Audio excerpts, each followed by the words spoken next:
You've got a bank account, right? Of course, we all do. We trust them to keep our money safe. But have you ever really thought about what happens to your cash the second you deposit it? Today, we're going to pull back the curtain and look into the hidden life of your money to see how banks really work. Just let that sink in for a moment. It sounds like something out of a spy movie, doesn't it? But here's the thing. It's the absolute core of how the entire banking system is built.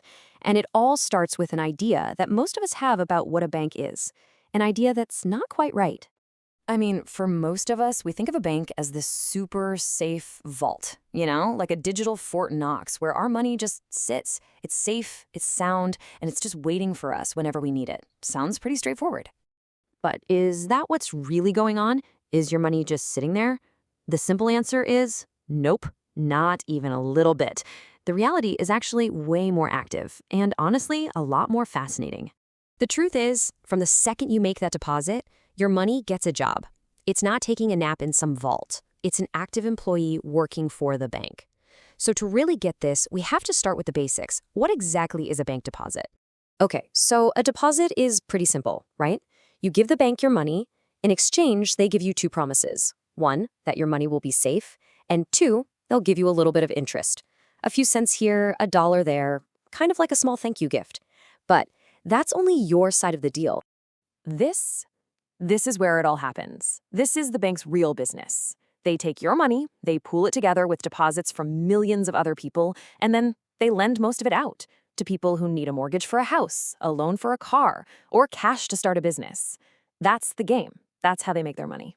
And here's how it works in practice. Let's look at the numbers. The bank might pay you, say, 4% interest to keep your money with them. That's your reward. But when they take that same money and lend it to someone else, they're not charging 4%. They're charging something like 10%. See that big gap between the two? That difference, in our example, it's 6%, has a name. It's called the interest spread.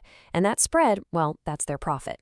It might seem like just a few percentage points, but when you multiply that by millions and millions of dollars from millions of customers, it turns into a staggering amount of money. Okay, so that seems to make sense, right? They use our money to make more money. But what if I told you it gets even crazier? What if they don't even need all of your money to make this happen? Yeah, it's true. Let me break it down for you. Let's stick with a super simple example. Imagine you walk into a bank and you deposit one crisp $100 bill. You'd think that your $100 is now sitting in your account, right? In their system, waiting for you?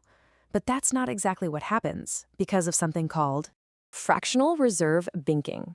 Okay, I know, the name sounds super technical and boring, but the idea is actually really simple.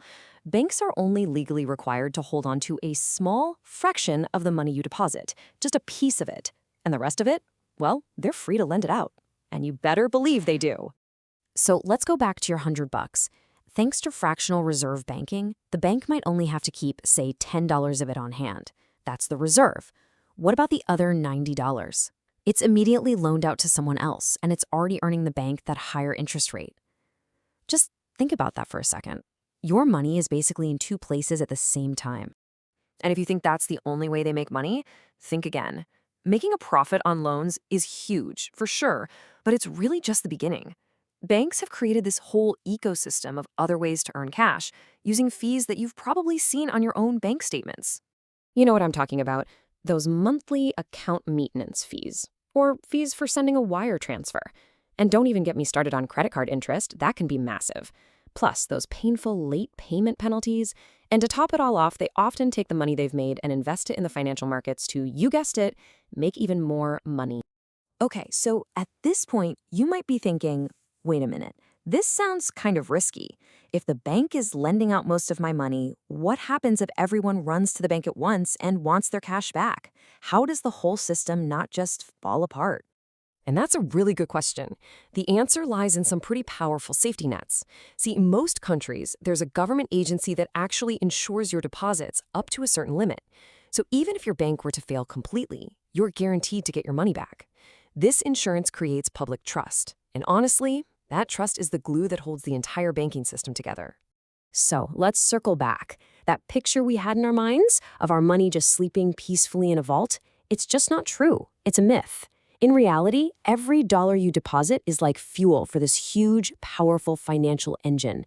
It is always moving, always being lent out, and always generating profit. And maybe that's the most important thing to remember.